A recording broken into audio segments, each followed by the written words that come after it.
Very good morning to all my dear friends. I hope you're doing good. Welcome to Curiously Education. आप देख रहे हैं the Hindu analysis bye प्रशांत मावानी. आज 16 जनवरी 2023 हैं. दोस्तों आज के टॉपिक्स जो हम डिस्कस करने वाले हैं, बहुत सारा इंटरेस्टिंग टॉपिक्स है हमारे टेबल पर. तो अगर आपके मन में कोई भी क्वेश्चन, क्वेरीज, डाउट्स हैं प्रिपरेशन को लेकर, अगर आपको टिप्स चाहिए, ट्रिक्स चाहिए, then you can email me on curiously@gmail.com. याद रखिए कि ये ईमेल जो है ये फॉर्मल ईमेल होना चाहिए, यानी कि सब्जेक्ट लिखना है आपको और अच्छी तरीके से ईमेल लिखना है. This will help you with your writing practice as well. आज का पहला प्रश्न आपकी स्क्रीन पर है. एक और प्रश्न है, will talk about it later on, लेकिन पहला प्रश्न जो है वो ये है कि एक किताब का ये कोट है, we are not savages, we are English, and the English are best at everything, so we have got to do the right things. Regular students आपके लिए ये इजी होगा, इसको हमने इससे पहले भी डिस्कस किया था, राइट? तो बताइए कि ये किस किताब का कोट है. 4 ऑप्शंस आपकी स्क्रीन पर हैं. आज का पहला टॉपिक जो है ये इंडियन एक्सप्रेस न्यूज़पेपर का है. बाय द वे मैं एक और चीज़ बता दूं कि आज 16 जनवरी 2023 का द हिंदू न्यूज़पेपर जो है वो ऑफ है बिकॉज ऑफ पोंगल. तो द हिंदू न्यूज़पेपर का कोई भी एडिशन जो है वो आज प्रिंट नहीं हुआ है, तो द हिंदू न्यूज़पेपर के आर्टिकल्स नहीं है. लेकिन आज हम दूसरे इंटरेस्टिंग आर्टिकल्स को देखने वाले हैं जो आपकी एग्जामिनेशन के लिए इंपॉर्टेंट है. तो इंडियन एक्सप्रेस का ये आर्टिकल है, Myanmar's failed military regime is unsettling the whole region. ये आर्टिकल ये कहता है कि जो म्यांमार की मिलिट्री रेजीम है तो ये अब धीरे धीरे गिर रही हैं, टूट रही हैं, बिखर रही हैं, और इसकी जो इम्पैक्ट है ये पूरे क्षेत्र पर हमें देखने को मिल रही है.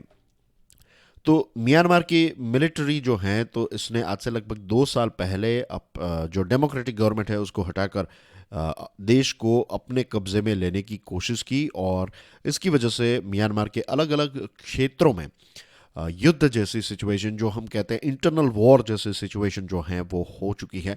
हम म्यांमार का मैप जो है वो भी देखने वाले हैं. अब म्यांमार में क्या है कि एथनिक मिलिशियाज हैं, राइट? ये जो एथनिक मिलिशियाज हैं वो एथनिक यानी कि वहाँ के कुछ लोकल ग्रुप्स जो हैं, तो वो एथनिक ग्रुप्स जो हैं तो वो भी ताकतवर ग्रुप्स हैं, उनके पास भी पावर्स हैं, उनके पास मैन पावर हैं. तो फरवरी 2021 से जब से ये कू की शुरुआत, कू यानी कि जब मिलिट्री जो है वो एक इलेक्टेड गवर्नमेंट को हटाकर सत्ता जो है वो अपने हाथ में ले लेती है, तो इसको अंग्रेजी में कू कहते हैं, और कूप नहीं कहते, इसको कू कहते हैं, राइट? इसका प्रोनाउंसिएशन है कू. और म्यांमार में ये पहली बार नहीं हुआ है. एक लंबे समय से म्यांमार की हिस्ट्री अगर आप देखेंगे तो मिलिट्री जो है उसने म्यांमार को अपने कंट्रोल में रखा है. म्यांमार की मिलिट्री को जुंता भी कहा जाता है. तो ये जो जुंता है, तो इसका कॉन्फ्रंटेशन जो है वो एक चिन स्टेट है, ये उसके राज्य का नाम है. जैसे हमारे यहाँ पर हरियाणा, पंजाब, गुजरात, राजस्थान, तो वैसे म्यांमार जो है तो उनका एक राज्य है चिन स्टेट, जिसकी बॉर्डर वो मिज़ोरम के साथ शेयर करते हैं. और ये जो चिन स्टेट है, अब आपकी स्क्रीन पर देखिए, ये रहा चिन राज्य, राइट? जो म्यांमार जो हमारा मिज़ोरम है उसके साथ बॉर्डर शेयर, वैसे दूसरे जो हमारे राज्य है उसके साथ भी ये बॉर्डर शेयर करता है. थोड़ा जूम करके मैप को अच्छी तरीके से देख लेते हैं. तो एज यू कैन सी ये रहा चिन स्टेट. फिर यहाँ पर रखाइन स्टेट है. थोड़ा आप देखोगे तो दूसरे अलग अलग राज्य हैं. फिर कुछ इंपॉर्टेंट जो यहाँ पर आप देख रहे हैं, काचिन है. तो काचिन स्टेट जो है वो चाइना के साथ अपनी बॉर्डर शेयर करता है. फिर कयाह है, तो कयाह जो है वो थाईलैंड के साथ अपनी बॉर्डर शेयर करता है. तो here you can see, right, ये पूरा म्यांमार का एक मैप आपकी स्क्रीन पर है. ये रहा हमारा देश भारत. नॉर्थ ईस्ट के राज्यों के साथ भी कुछ म्यांमार के राज्य जो हैं वो अपनी बॉर्डर शेयर करते हैं. अब यहाँ पर क्या हुआ है कि एक चिन नेशनल फ्रंट है, चिन नेशनल फ्रंट, CNF. तो 2012 में ये जो CNF है उसने उस समय पर जो मिलिट्री का राज था, तो मिलिट्री के साथ एक एग्रीमेंट किया था, एक पैक्ट किया था कि हम आपके साथ लड़ाई झगड़ा जो है वो नहीं करेंगे, एंड थिंग्स लाइक दैट. फिर ये डेमोक्रेटिक गवर्नमेंट गई और फिर मिलिट्री का थोड़ा बहुत मिसबिहेवियर बढ़ गया. तो अब CNF जो है तो वो अब पूरी तैयारी कर रहा है, और CNF जो है उसका एक नया पैक्ट जो है वो नेशनल यूनिटी गवर्नमेंट के साथ, यानी कि प्रो डेमोक्रेसी के साथ अब CNF जो है वो जुड़ चुका है. और ये चीन नेशनल ऑर्गेनाइजेशन जो है, तो उनका जो चीन नेशनल डिफेंस ऑर्गेनाइजेशन है, तो अब वो अपने जो ट्रूप्स हैं, अपने जो सोल्जर्स हैं, तो उनको मिलिट्री के साथ जो है उसके सामने खड़ा कर दिया है।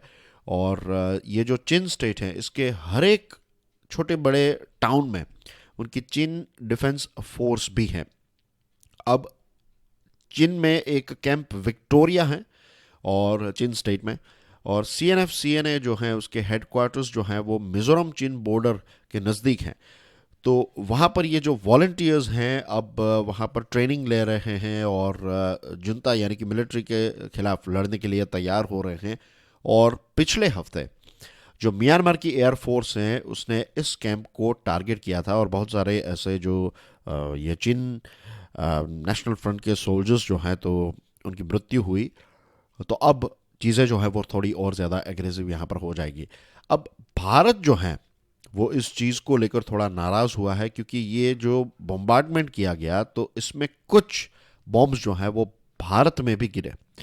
तो इसकी वजह से अब भारत जो है वो थोड़ा ये जो मिलिट्री का बिहेवियर है उससे नाराज़ हुआ है। और म्यांमार की मिलिट्री जो है वो अपने लोगों को तो 2 दशक पीछे, पूरा देश जो है वो 2 दशक पीछे पीछे चला जाएगा, क्योंकि अब military take over means economy और सारी चीज़ें जो है वो ठप हो जाएगी। लेकिन हमारा पूरा नॉर्थ ईस्ट रीजन जो है इस पर एक इम्पैक्ट हमें देखने को मिलेगी। कैसे? देखिए, मिजोरम में ही 40,000 जितने चीन लोग जो हैं वो रेफ्यूजीज के तौर पर आ चुके हैं, और मणिपुर, नागालैंड, अरुणाचल प्रदेश में भी बॉर्डर क्रॉस कर करके चीन के लोग जो हैं या फिर म्यांमार के लोग जो हैं वो एंटर हो रहे हैं। बांग्लादेश भी म्यांमार की मिलिट्री से खुश नहीं है। इससे पहले जो रखाइन स्टेट में बहुत सारे रोहिंग्या मुस्लिम्स जो हैं वो आ गए थे, अब ये जो काइन राज्य है तो वहाँ पर ये लड़ाई झगड़ा हो रहा है। तो इसकी वजह से थाई बॉर्डर पर भी बहुत सारे लोग जो हैं वो जाने लगे हैं। बांग्लादेश में भी रेफ्यूजीज जो हैं वो बढ़ चुके हैं। और लास्ट जुलाई तो ऐसा हुआ कि थाईलैंड की जो एयरफोर्स है उन्होंने अपने फाइटर जेट्स उड़ाए, क्योंकि म्यांमार के बॉम्बर एयरप्लेन्स जो हैं वो थाईलैंड की एयर टेरिटोरी में घुस चुके थे। लास्ट नवंबर की बात है जब ये रोहिंग्या इन्फ्लक्स हुआ, यानी कि बहुत सारे लोग जो हैं वो ये रोहिंग्यास जो हैं वो रखाइन स्टेट से बांग्लादेश की तरफ आने लगे। तो बांग्लादेश नाराज़ हुआ और उसने प्रोटेस्ट रजिस्टर किया बांग्लादेश ने, और कहा कि ये जो आप लड़ाई झगड़ा कर रहे हैं वो हमारे लिए बिल्कुल सही नहीं है, और आपके कुछ शेल्स जो हैं वो बांग्लादेश साइड भी गिरे हैं, which is not acceptable. Last week जो दिसंबर का था तो उसमें चाइना के स्पेशल एनवॉय जो म्यांमार, यानी कि चाइना के एक स्पेशल एम्बेसडर हैं, डिप्लोमेट हैं म्यांमार के, तो उन्होंने 7 एथनिक आर्म्ड ऑर्गेनाइजेशंस जो हैं तो उनके साथ एक डिस्कशन की, क्योंकि ये जो काचिन स्टेट है तो ये चाइना के साथ बॉर्डर शेयर करता है और यहाँ पर फाइटिंग जो है वो चल रही है। तो यू कैन सी के अलग अलग जो पूरा जो आर्टिकल है उसका नाम क्या था कि पूरा रीजन जो है इससे डिस्टर्ब हो रहा है, और यही चीज़ जो है वो यहाँ पर हमें देखने को मिल रही है। और जो म्यांमार की आर्मी है उनके जो सीनियर जनरल हैं तो अब वो अलग अलग जगहों पर जो छोटे बड़े रिवॉल्ट्स चल रहे हैं म्यांमार के अलग अलग क्षेत्रों में, तो इसकी वजह से वो भी थोड़े बहुत कमज़ोर, यानी कि मिलिट्री जो है वो कमज़ोर होती जा रही है, ऐसा हमें नज़र आ रहा है।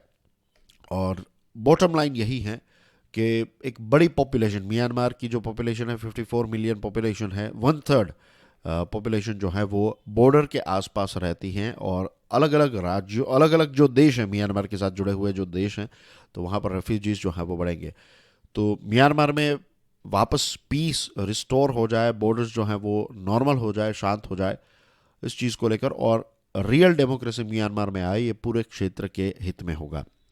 Moving on to next article, this one is from Indian Express. Hockey World Cup, this time in Odisha. नाम से ही पता चल गया कि इस समय का 2023 का जो हॉकी वर्ल्ड कप है वो वर्ल्ड कप राइट, ये ओडिशा में चल रहा है। और अब ये हमारे देश का राज्य जो है ओडिशा, ये हॉकी के लिए एक बहुत ही फेमस डेस्टिनेशन बन चुका है, और इसी के साथ साथ स्पोर्ट्स का हमारे देश में एक स्पिरिचुअल होम भी ओडिशा बन रहा है और बन चुका है। ओडिशा ने सिर्फ हॉकी के लिए state of the art infrastructure provide नहीं किया।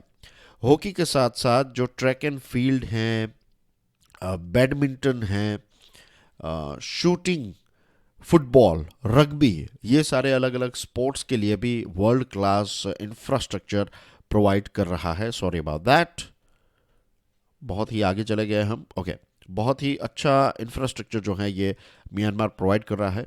और सुंदरगढ़ डिस्ट्रिक्ट जो है तो वहाँ पर 17 आर्टिफिशियल टर्फ्स, यानी कि जो आर्टिफिशियल लॉन्स, जो ग्रास होता है आर्टिफिशियल ग्रास, तो ऐसे ट्रेनिंग सेंटर्स हैं, 17 आर्टिफिशियल टर्फ्स हैं। और वहाँ पर फ्यूचर के स्टार्स जो हैं उनको तैयारी करने का मौका मिल रहा है। राउरकेला जो है तो वहाँ के 2 किलोमीटर के रेडियस में दो बड़ी एकेडमीज़ हैं। और इसके साथ साथ जो काडो बहाल विलेज है, तो वहाँ पर भी ब्रांड न्यू टर्फ जो है वो क्रिएट किया गया है। और इंडिया का ये जो एक बहुत ही फेमस डिफेंडर है हॉकी के, नीलाम सेस, तो उनकी जर्नी भी यहाँ से शुरू हुई थी। तो ऐसे बहुत सारी जगहों पर पनपोस्ट जो है तो उनको भी दो नए टर्फ्स मिले हैं, जहाँ पर 180 ट्रेनिंग्स जो है वो बेसिक चीज़ें जो हैं वो सीख रहे हैं। और चीफ मिनिस्टर साहब जो हैं, नवीन पटनायक साहब, तो उन्होंने अलग अलग राज्यों के चीफ मिनिस्टर्स को ओपनिंग सेरेमनी में इनविटेशन भेजा था। और अब ओडिशा जो है वो अपने आप को एक बहुत ही अच्छा स्पोर्ट्स डेस्टिनेशन के तौर पर दूसरे राज्यों के सामने, पूरे देश के सामने पेश कर रहा है। और यही आशा की जा रही है कि हॉकी को, जो एक हॉकी हमारा नेशनल गेम है, तो नेशनल स्पोर्ट्स है हमारे देश का, तो इसको स्मार्ट कोचिंग मिले, प्रॉपर साइंटिस्ट मिले, राइट, स्पोर्ट्स साइंटिस्ट, इसमें इन्वेस्टमेंट आए।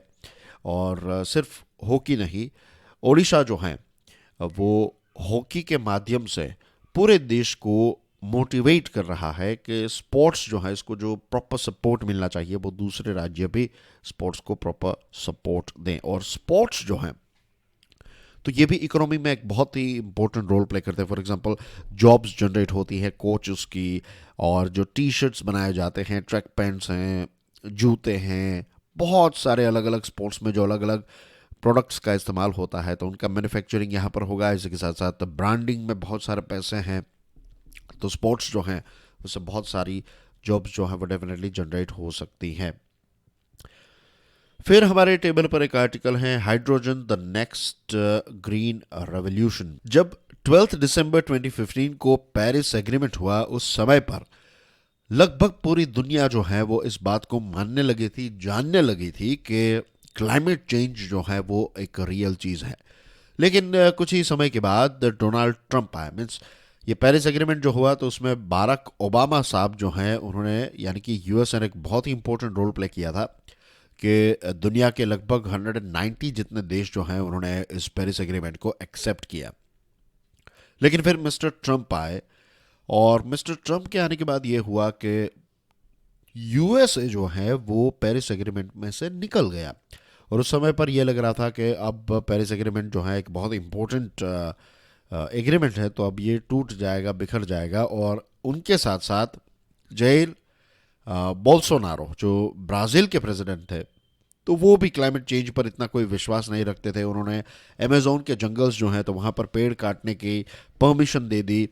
तो ये सारी चीज़ें हुई, तो कुछ अप्स एंड डाउन्स जो है वो हमें देखने को मिले। फिर ये मिस्टर ट्रंप जो है वो हार गए। अभी ब्राज़ील में जो इलेक्शन हुआ तो इसमें जैर बोल्सोनारो जो है वो हार गए। और फिर धीरे धीरे चीज़ें जो हैं वो सही दिशा में जा रही थी। फिर आ गया कोविड, तो कोविड की वजह से क्लाइमेट चेंज पर ग्लोबल अटेंशन जो है वो थोड़ा बहुत चला गया। लेकिन फिर से हमें बहुत सारे इश्यूज देखने को मिले। फॉर एग्जांपल फ्लोरिडा में बहुत बड़ा हरिकेन आया। पाकिस्तान में अभी कुछ महीना पहले की बात है कि पाकिस्तान जो है वो लगभग डूब गया था। लगभग 50% इतना पाकिस्तान जो है वो पानी के नीचे चला गया था। कितने सारे लोग जो हैं, कितनी सारी तबाही हुई because of this flood. California में एक्सट्रीमली हेवी डाउनपोर, यानी कि बहुत ज़्यादा बारिश हुई। और ये सारी चीज़ों ने फिर से अटेंशन जो है वो क्लाइमेट चेंज पर आ गया। फिर ये यूक्रेन का युद्ध हुआ और इसकी वजह से फिर से एक डिस्ट्रैक्शन जो है वो आ गया। लेकिन अलग अलग देश जो है वो अपने अपने विजन्स है आगे बढ़ने की कोशिश करें। फॉर एग्जांपल भारत की बात करें तो भारत ने अभी नेशनल ग्रीन हाइड्रोजन मिशन, जिसके बारे में हमने कुछ दिनों पहले ही विस्तार से चर्चा की थी, तो भारत ने $2 बिलियन का एक इंसेंटिव प्लान जो है वो तैयार किया है। और फर्टिलाइजर्स और स्टील के मैन्युफैक्चरिंग के लिए अब भारत जो है वो फ्यूचर में ग्रीन हाइड्रोजन का मैन्युफैक्चरिंग करने वाला है। 17 मई 2022 को यानी कि लगभग एक साल पहले बार्सिलोना, जो स्पेन का एक बहुत ही इम्पोर्टेंट सिटी है टूरिज्म के लिए, बार्सिलोना जो है वो काफ़ी फेमस है, तो बार्सिलोना में एक ग्रीन हाइड्रोजन ग्लोबल असेंबली हुई और इसमें बहुत सारे देशों ने 2030 तक 100 million ton green hydrogen produce करने की एक टारगेट जो है वो रखा है। इसके साथ साथ अफ्रीकन ग्रीन हाइड्रोजन अलायंस भी तैयार हुआ है। इसमें 6 देश हैं, Kenya, South Africa, Namibia, Egypt, Morocco and Mauritania. और ये सारे देश जो हैं ये अफ्रीकन ग्रीन हाइड्रोजन अलायंस के मेंबर्स हैं और ये सारे देश जो हैं वो भी ग्रीन हाइड्रोजन प्रोड्यूस करने वाले हैं। यूरोप जो है इसका एक रीपावर ईयू इनिशिएटिव है। You will be surprise to know this fact कि 1985 में, आज से लगभग 35 साल पहले, 38 ईयर्स पहले की बात है, जब सेनेगल के एक हिस्टोरियन चेक एंटा दियोप ने ये एक विजन अफ्रीका के सामने रखा कि फ्यूचर में हाइड्रोजन जो है ये फ्यूल के तौर पर अफ्रीका यूज़ करेगा। और उस समय पर शायद 36 ईयर्स पहले लोगों को ये बात लॉजिकल ना लग रही हो, लेकिन उनकी जो एक भविष्यवाणी थी वो सही जा रही है कि अब आप देखिए कि 6 अफ्रीकन देश जो हैं वो हाइड्रोजन का प्रोडक्शन करने वाले हैं। और नामीबिया जो है, तो अब उन्होंने तो एक पाइपलाइन का प्रोजेक्ट रखा है कि जो समंदर है उसका पानी जो है तो उसको इलेक्ट्रोलाइजर्स का इस्तेमाल करते हुए समंदर के पानी जो है उसको डीसैलिनाइज करके उसमें से हाइड्रोजन जो है वो निकाला जाएगा। इसका नाम है हाइफन प्रोजेक्ट। जर्मनी ने $30 million hydrogen dual fuel locomotive का पायलट प्लान जो है वो स्टार्ट किया है। और 2050 तक ग्लोबल एनर्जी डिमांड जो है इसकी क्वार्टर यानी कि 25% ग्लोबल एनर्जी की डिमांड जो है वो ग्रीन हाइड्रोजन से फुलफिल होगी।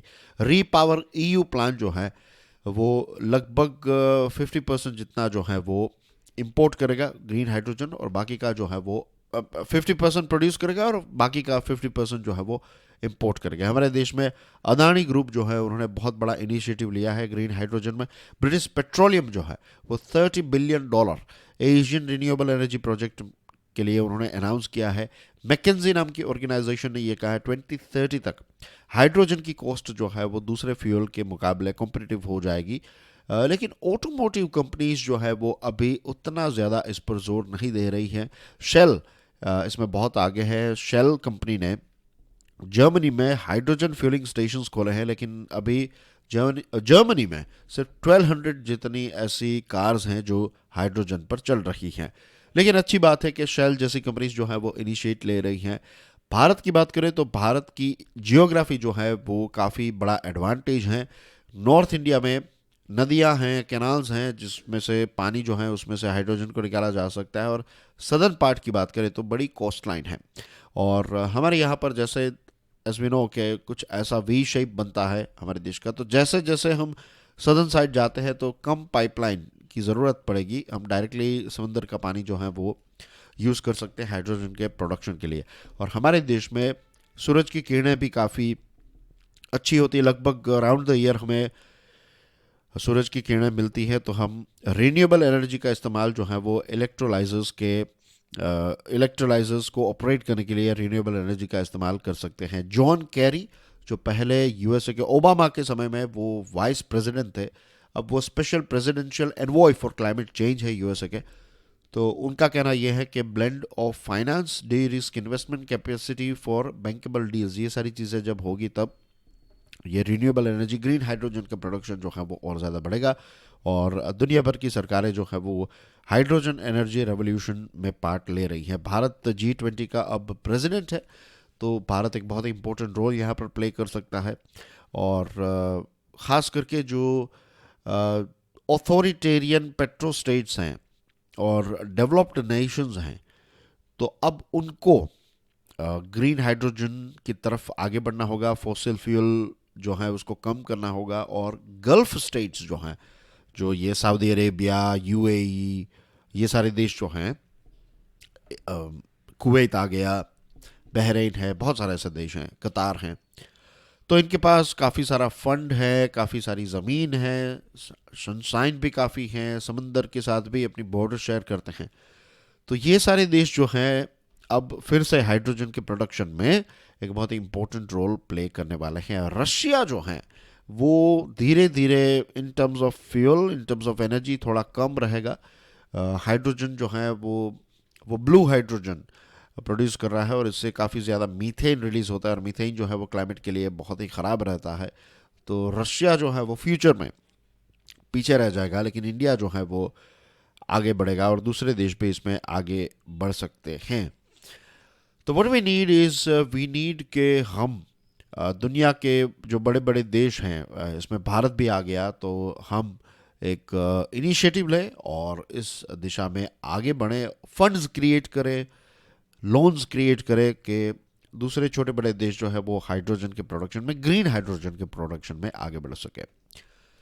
Share don't gag, times of India का ये आर्टिकल है। Unfortunately national disaster management authority ने गवर्नमेंट इंस्टीट्यूशंस और ऑफिशियल्स को ये कहा है कि आप जोशी मठ के साथ जुड़ी हुई कोई भी इंफॉर्मेशन सोशल मीडिया पर शेयर मत कीजिएगा। राइट, ऐसा नेशनल डिजास्टर मैनेजमेंट अथॉरिटी ने कहा। उनका कहना यह है कि हम एक रिपोर्ट तैयार कर रहे हैं, और हम जब तक रिपोर्ट तैयार ना करें तब तक आप कोई भी इंफॉर्मेशन ना दीजिए। अब इसरो जो है, इसरो ने डेटा जो है वो रिलीज़ किया कि पिछले 7 महीनों में 9 सेंटीमीटर जितना सब्सिडेंस जो है वो यहाँ पर जोशी मठ में हुआ है, और नेशनल डिजास्टर मैनेजमेंट अथॉरिटी जो है उसको अपने डिसीजन को फिर से सोचना चाहिए। द थिंग इज के जब तक free flow of authentic information जब तक लोगों के पास नहीं होगी तो कन्फ्यूजन भी हो सकती है, और ये भी हो सकता है कि कुछ फेक इन्फॉर्मेशन जो है वो फिर लोग लॉन्च करने लगे, रिलीज करने लगे, और इससे और ज़्यादा कन्फ्यूजन जो है वो पैदा होगी। और इसरो ही सिर्फ ऐसा नहीं है कि सैटेलाइट इमेजेस प्रोवाइड कर रहा है, दूसरे फॉरेन साइंटिस्ट जो है वो भी जोशीमठ के सब्सिडेंस पर काम कर रहे हैं, तो वो इन्फॉर्मेशन प्रोवाइड करेंगे। और ग्लोबल एक्सपीरियंस हमारा यह कहता है कि कोविड के टाइम पर जब लोगों ने, यानी कि अलग अलग देशों ने साइंटिफिक कोलैबोरेशन किया, तो हम एक प्रॉब्लम को अच्छी तरीके से सॉल्व कर पाए। तो रिस्ट्रिक्शन से कुछ नहीं होगा, right. Restrictions basically self defeating हैं। हमें एक दूसरे के साथ इंफॉर्मेशन शेयर करके और ज़्यादा ज्ञान का आदान प्रदान करके कैसे ये हुआ, कैसे इसको रोका जा सकता है, इन सारी चीज़ों पर काम करने की ज़रूरत है। और एक्सपर्ट्स जो है वो अपने इंसाइट नहीं दे पाएंगे अगर आप उनको राइट इन्फॉर्मेशन नहीं देंगे। कुछ समय पहले जो ICAR हैं उन्होंने ऐसा ही GM मस्टर्ड के साथ किया था। तो डिबेट्स और डिसएग्रीमेंट्स जो हैं ये साइंस के साथ जुड़े हुए जो विषय होते हैं उसमें हमेशा डिबेट्स एंड डिसएग्रीमेंट्स हो सकते हैं, लेकिन इसका मतलब ये नहीं है कि आप नॉलेज जो है उसकी बाउंड्रीज को बांध दें। तो ये जो इन्फॉर्मेशन को कर्ब करने का एक ऑफिशियल अटेम्प्ट है, this is not good for our country, this is not good for Joshimath and people living there. Thanks but no thanks, Times of India का यह आर्टिकल है। ब्रिटेन ने यानी कि यूके ने यह कहा है कि वो यूक्रेन को टैंक सप्लाई करेगा, और अब ऐसा लग रहा है कि स्प्रिंग के टाइम पर, अभी विंटर चल रही है, तो विंटर के बाद जब बसंत ऋतु आएगी तब भी ये वॉर जो है वो और ज़्यादा आगे बढ़ता जाएगा। फिनलैंड और पोलैंड ने ये कहा है कि जर्मन मेड लेपर्ड टैंक्स जो हैं वो यूक्रेन को प्रोवाइड करेगा। अगर जर्मनी ग्रीन सिग्नल देता है तो फिनलैंड और पोलैंड जो है वो यूक्रेन को ये लेपर्ड टैंक्स जो है वो प्रोवाइड करेंगे। USA के जो सेक्रेटरी ऑफ डिफेंस हैं लॉयड ऑस्टिन, तो उन्होंने एक एलाइड डिफेंस चीफ्स की एक मीटिंग होस्ट की, और अब ये लग रहा है कि जो वेस्टर्न वर्ल्ड हैं वो पीस नहीं चाहता है, वो शांति नहीं चाहता है, वो युद्ध को और आगे ले जाना चाहता है। और ख़ास करके यूरोप ने जो रशियन एनर्जी को सैंक्शन करने की कोशिश की, USA ने की, तो इसकी वजह से ग्लोबल साउथ यानी कि जो डेवलपिंग देश हैं उनके लिए ये प्रॉब्लम हो गया कि फ्यूल की प्राइस जो है वो और ज़्यादा बढ़ गई। USA ने 18.5 बिलियन यूरो के इक्विपमेंट जो है वो 20 नवंबर 2022 तक यूक्रेन को प्रोवाइड किए हैं, ऐसा कील इंस्टीट्यूट फॉर वर्ल्ड इकोनॉमी का कहना है। और सबसे ज़्यादा खुशी की बात जो है वो अमेरिकन आर्म्स मेकर्स के लिए होगी। यूएसए ने ऑलरेडी अपना 40% जितना, यूएसए ऑलरेडी 40% जितना जो वेपन का एक्सपोर्ट होता है दुनिया में, तो यूएसए प्रोवाइड करता है। और अब कांग्रेस जो है, वहाँ की जो पार्लियामेंट है, तो उन्होंने $858 बिलियन का डिफेंस बजट जो है इस साल के लिए अप्रूव किया है। तो और ज़्यादा अमेरिकन डिफेंस इंडस्ट्री को फ़ायदा होगा और ज़्यादा सामान जो है वो क्रिएट करेंगे, यूक्रेन में प्रोवाइड करेंगे। और अब वहाँ पर कोशिश क्या हो रही है कि पुतिन जो हैं, वेस्टर्न वर्ल्ड ये कर रहा है कि पुतिन जो है उसको ह्यूमिलिएट किया जाए, उसको और ज़्यादा पुतिन जो प्रेसिडेंट पुतिन है तो उनकी इमेज को और ज़्यादा ख़राब किया जाए। लेकिन ऐसा करने से क्या होगा कि रशिया जो है वो और ज़्यादा एग्रेसिव हो जाएगा। और हम नहीं चाहते कि ये वॉर जो है ये वर्टिकल हो जाए। वर्टिकल अभी हम डिस्कस कर रहे थे कि वर्टिकल का मतलब होता है कि और ज़्यादा खतरनाक हथियार, लेट्स से न्यूक्लियर हथियारों का इस्तेमाल हो, तो we don't need that situation. हम नहीं चाहते कि ये हॉरिजॉन्टली स्प्रेड हो, यानी कि दूसरी जगहों पर अब युद्ध की शुरुआत हो जाए, तो this is also not good. तो वेस्टर्न वर्ल्ड जो है उनका फोकस ये होना चाहिए कि कैसे हम पीस अचीव करें।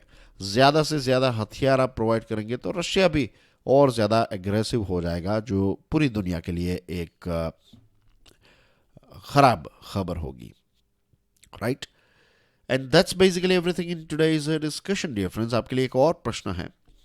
जो प्रेसिडेंट होते हैं ये दोनों हाउसेस को एक एड्रेस देते हैं, राइट, स्पेशल एड्रेस देते हैं। तो ये चीज़ जो है, ये प्रैक्टिस जो है वो भारत ने किस साल से इसकी शुरुआत की? 4 ऑप्शन है आपकी स्क्रीन पर, सोचिए अच्छी तरीके से and then stick your answer in the comment section.